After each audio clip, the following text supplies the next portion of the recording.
Okay, good evening. तो आज हम जल्दी से ये समझने वाले हैं कि कौन कौन से टॉपिक हैं जो हमें टीडीपी में छोड़ के नहीं जाने हैं।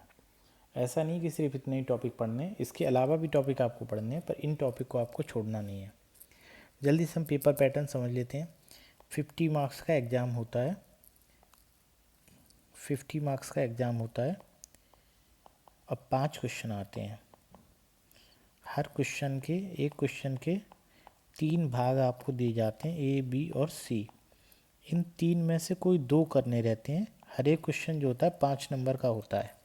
मतलब ये कि हर क्वेश्चन, एक क्वेश्चन है, मान लो क्वेश्चन नंबर 1 है, तो वो टोटल 10 नंबर का होगा, पर उसमें 2 भाग होंगे जो आपको करने रहेंगे, जो 5-5 नंबर के होंगे। 5 नंबर का एक भाग, 5 नंबर का दूसरा भाग। तो कोई भी 2 भाग, 3 भाग दिए होंगे तो कोई 2 भाग आपको करने पड़ेंगे। तो इस तरीके से आपको एक क्वेश्चन के 10 नंबर रहेंगे।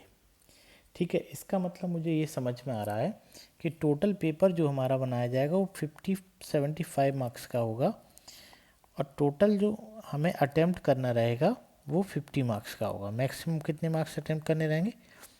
50 मार्क्स। मतलब 25 मार्क्स का हमें ऑप्शन मिलेंगे जो हम लेफ्ट कर सकते हैं। 25 मार्क्स हमारे पास ऑप्शनल रहेंगे। अब इसको देखो, यहाँ पे इन्होंने दिया हुआ है कि हम मार्क्स का डिस्ट्रीब्यूशन कैसे करेंगे। तो ये बोल रहे हैं कि पहला यूनिट जो रहेगा उससे हम 30% मार्क्स लेंगे। 50 का 30% कितना हुआ? 15 नंबर। मतलब 15 नंबर का जो होगा वो पहली यूनिट से आएगा, और 10 मार्क्स का दूसरी यूनिट से आएगा, तीसरी यूनिट से 10 मार्क्स का आएगा, 7.5 मार्क्स, 7.5 मार्क्स, मतलब दोनों, इन दोनों से मिला के 15 मार्क्स का आएगा। इस तरीके से पेपर हमें करना है अटेम्प्ट। अब देखो, तो ये तो हुआ टोटल 50 नंबर का, 25 नंबर का एक्स्ट्रा भी रहेगा। तो हमें कैसे करना चाहिए? हमें पहले वो चीज़ करनी चाहिए जो आसान है, जो जल्दी से हो सकती है और जो श्योर शॉट आएगी। तो हम उसी तरह से पढ़ेंगे, उसी तरह से डिस्कस करेंगे। देखो, सबसे पहला हम कवर करेंगे ये पावर फैक्टर। पावर फैक्टर से एक क्वेश्चन मिनिमम, एक क्वेश्चन तो आना तय ही है, और 2 भी आ सकते हैं। एक क्वेश्चन तो आएगा ही आएगा। अब पावर फैक्टर में मेनली जो पूछा जाता है वो ये पूछा जाता है कि पावर फैक्टर होता क्या है। तो कंसेप्ट बताओ पावर फैक्टर का, कि पावर फैक्टर क्या होता है। रीज़न बताओ कि पावर फैक्टर लो क्यों होता है, और अगर पावर फैक्टर लो होता है तो उसके नुकसान क्या क्या हैं ये बताओ। समझ में आ रहा? पावर फैक्टर क्या होता है, पावर फैक्टर लो क्यों होता है, और लो पावर फैक्टर के क्या नुकसान है ये बताओ। उसके बाद में ये बताओ कि कौन कौन से मेथड है जिनसे पावर फैक्टर को हम इम्प्रूव कर सकते हैं। तो इसमें हमने आपको 3 मेथड पढ़ाए हुए हैं। कैपेसिटर वाला पढ़ाया है, सिंक्रोनस कंडेंसर पढ़ाया है, और एक और पढ़ाया है आपको क्या, सिंक्रोनस कंडेंसर और कैपेसिटर। और एसवीसी शायद पढ़ाया कि नहीं पढ़ाया है, ये मुझे याद नहीं आ रहा। अगर स्टैटिक वार कैपेसिटर, स्टैटिक वार कंपनसेटर में क्या होता है, कैपेसिटर के बारे में हमने बताया था आपको कि फिक्स रिएक्टिव पावर देखता है, इसके द्वारा जो रिएक्टिव पावर होती है वो फिक्स होती है। स्टैटिक वार में क्या होता है कि हम कैपेसिटर के द्वारा दी जाने वाली रिएक्टिव पावर को चेंज कर सकते हैं, वेरी कर सकते हैं, जितना ज़रूरत हो उतना दे सकते हैं। तो ये देखो, एक जल्दी से एक टॉपिक हमारा कवर हो गया। तो इससे एक क्वेश्चन मिनिमम आना तय है। उसके बाद में देखो 5वीं यूनिट देखो, रिवेन्यू एंड एनर्जी लॉस। ये यूनिट भी आसान है। इसमें सबसे पहले 2 तरह के लॉसेस, टेक्निकल लॉस और कमर्शियल लॉसेस। ये क्या होते हैं इनको जल्दी से पढ़ लो। टेक्निकल लॉसेस जो हमने बताया, ट्रांसमिशन लाइन में लॉसेस वगैरह होते हैं, वो टेक्निकल लॉसेस के पार्ट है। कमर्शियल लॉसेस मतलब जो पावर थेफ्ट हो रही, पावर चोरी हो रही, या और इस तरह के लॉसेस है, वो कमर्शियल लॉसेस के पास है। फिर input energy calculation. Input energy क्या है, पढ़ना चाहो पढ़ लो, नहीं तो आप उसमें बिलिंग इफिशिएंसी, हाँ इसको, ये इंपॉर्टेंट टॉपिक, इसको पढ़ सकते हो। Total energy build KWH, percentage aggregate technical and commercial losses. कोई एक पतली सी, या तो प्रीवियस से क्वेश्चन वाली जो आती है वो, या कोई और। तो प्रीवियस से 4-5-6 पेज का होगा ये टोटल यूनिट। तो उसको क्या करो, फोटो खींचो, और उसकी हेडिंग उनके क्या करो, केवल और केवल हेडिंग लिख लो, और उन हेडिंग्स को याद कर लो, और उसको समझ लो, उसको ऐसा कैसा लिख देना। ऐसा ही पावर फैक्टर में लिखो, डेफिनेशन लिख लो, और पॉइंट फॉर्मेट में लिख लो कि लो क्यों होता है, लो के क्या नुकसान है, जैसे मैंने आपको कॉपी में पॉइंट फॉर्मेट में लिखाया है। तो इस तरीके से आप क्या करोगे, 3 से 4 घंटे में ये दोनों चीज़ें कवर कर सकते हो। इसके बाद में फिर सब स्टेशन पे आओ। इसके बाद में कितने किस पे आ जाओ, सब स्टेशन पे। सब स्टेशन में देखो, हमने बताया आपको कितने टाइप के, 2 टाइप के, आउटडोर ग्रिड सब स्टेशन क्या है, इंडोर ग्रिड सब स्टेशन क्या है, ये बताना है। फिर उसके बाद में आपको सब स्टेशन का सिंगल लाइन डायग्राम बनाना मैंने आपको बताया है कि सब स्टेशन का सिंगल लाइन डायग्राम कैसे बनाते हैं, तो इसको ज़रूर प्रैक्टिस कर लो। मान लो परीक्षा में सिंगल लाइन डायग्राम नहीं पूछा है पर सब स्टेशन से रिलेटेड कुछ भी पूछा है तो वो तो बताओ जो पूछा है, और अगर आप सिंगल लाइन डायग्राम बना दोगे तो आपके मार्क्स उससे घटेंगे नहीं, है ना। या तो हो सकता है डायरेक्टली सिंगल लाइन डायग्राम पूछ ले, तो ये बात भी आपको ध्यान रखनी है। फिर कितने टाइप के होते हैं, आउटडोर क्या होता है, पोल माउंटेड क्या होता है, इंडोर क्या होता है, ये सारी चीज़ें आपको बताएंगे, तो इनको जल्दी से पढ़ लेना। इसके बाद में कह रहा है लेआउट बताओ 33/11 kV का डिस्ट्रीब्यूशन सिस्टम का और वेरियस ऑक्सिलरी। हाँ, इसको भी लेआउट कैसे बनाते हैं वो भी एक चित्र आपको बना के प्रैक्टिस करना है। कुल मिला के ये है कि इसमें आपको हैंड से ड्रॉ करने वाली चीज़ें हैं, लेआउट कैसे बनाना वो बनाना सीख लेना। उसके अलावा हम सिंगल लाइन डायग्राम कैसे बनाते हैं ये बनाना सीख लेना, और उसमें क्या क्या इक्विपमेंट लगे हैं उन सबको सीख लेना। ठीक है, तो ये 3 यूनिट जो हैं ये जल्दी से कवर हो जाएंगे। अब हम आते हैं पहली यूनिट में, फिर आएंगे दूसरी यूनिट में। फर्स्ट यूनिट में देखो लेआउट ऑफ ट्रांसमिशन सिस्टम। इसमें इम्पोर्टेंट जो है वो ये है कि high voltage, advantage of high voltage transmission, ये याद करना कि हम हाई वोल्टेज पर ट्रांसमिशन करते क्यों हैं ये बताओ, और एसी ट्रांसमिशन और डीसी ट्रांसमिशन दोनों में क्या अंतर है, क्या सिमिलरिटी है ये बताओ, ये ज़रूर याद कर लेना। HVDC और HVAC क्या है, दोनों में क्या अंतर है, क्या सिमिलरिटी है। वही चीज़ अगले यहाँ बोलिए AC versus DC power transmission, HVDC HVAC उसी चीज़ को पूछा गया है।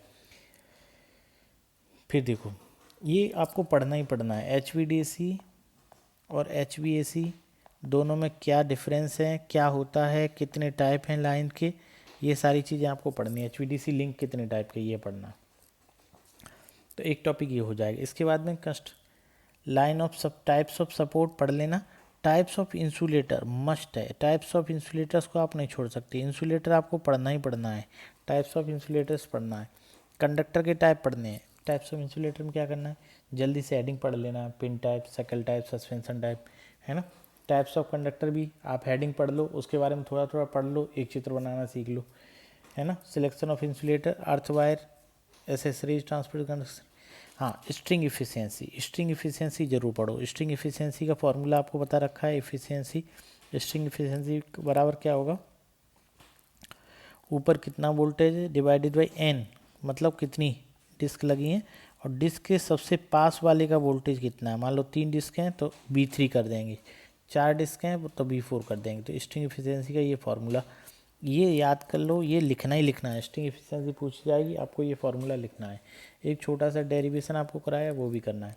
मैकेनिकल फीचर्स ऑफ लाइन, देखो सैग आपको पढ़ना है, कैलकुलेशन ऑफ सैग आपको बताइए वो करना है। उस पर विंड का क्या प्रभाव पड़ता है, आइस का क्या प्रभाव पड़ता है, हाथ से कर के डेरिवेशन देखना है। अभी आपको क्या करना चाहिए, अभी जो करना है वो पेज में लिख लो, उसको परीक्षा से पहले 2-3-4 बार पढ़ो तब याद रहेगा।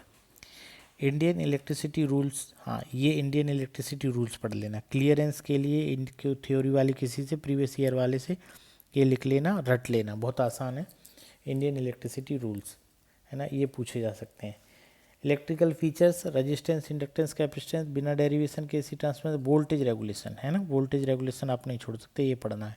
कंसेप्ट ऑफ कोरोना, बहुत ज़्यादा चांस है कि क्वेश्चन आएगा ही आएगा। कंसेप्ट ऑफ कोरोना, है ना, मतलब कोरोना क्या होता है, कोरोना के इफेक्ट क्या है, क्या क्या लॉसेस होते हैं, कैसे कोरोना की कम कर सकते हैं ना, आने के चांस बहुत ज़्यादा है। Transmission line losses, economic principle. अच्छा, कैल्विन लॉ, ये कैल्विन लॉ और देख लेना क्योंकि ये सीधा सीधा क्वेश्चन पूछ लेगा कैल्विन लॉ क्या है या लिमिटेशन ऑफ कैल्विन लॉ क्या है।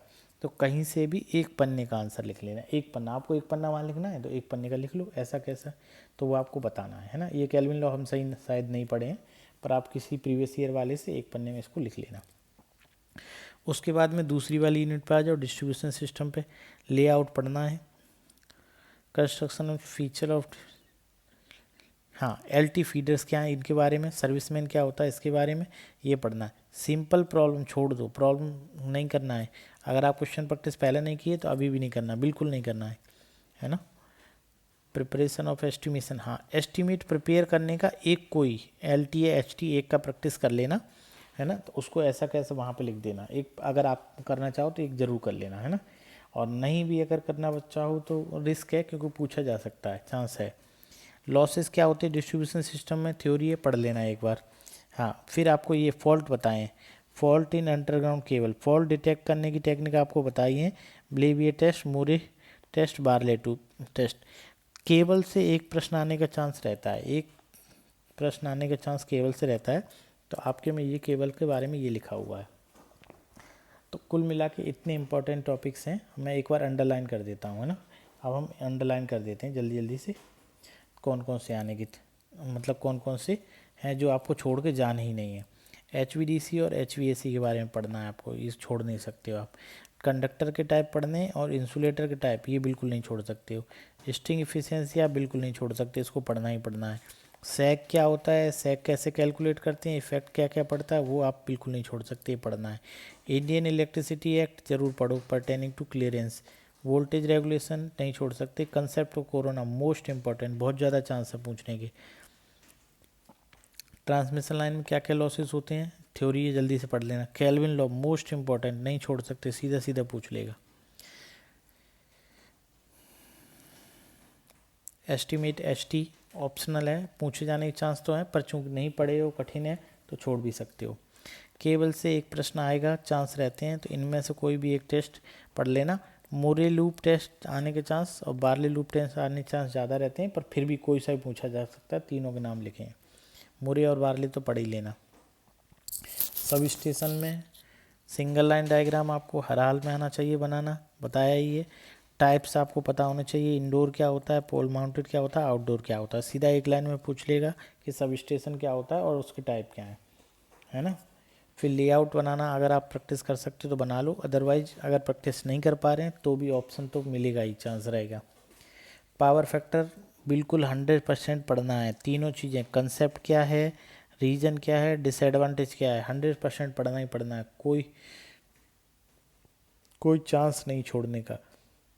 कैपेसिटर बैंक क्या होता है, सिंक्रोनस कंडेंसर क्या होता है, लिखा नहीं, सिंक्रोनस कंडेंसर भी पढ़ना आप, क्योंकि यहाँ पे लिखा है ना पावर फैक्टर तरीके क्या है, तो सिंक्रोनस कंडेंसर भी पढ़ना ही आपको। SBC ये पढ़ना है। रिवेन्यू लॉसेस आसान है, बहुत आसान है। टेक्निकल और कॉमर्शियल लॉसेस क्या है, ये पढ़ लेना। बिलिंग क्या है, बिलिंग इफिशियंसी, ये पढ़ लेना। परसेंटेज एग्रीटी टेक्निकल कॉमर्शियल लॉसेस क्या है, ये थ्योरी है, 4-5 पन्ने का होगा, जल्दी जल्दी 2-3 बार पढ़ लो, कीवर्ड जितने हों उनको एक बार लिख लो, ठीक है। तो ऐसा नहीं है कि जितना मैंने ये बता दिया इतना ही पढ़ना है, पर ये इतना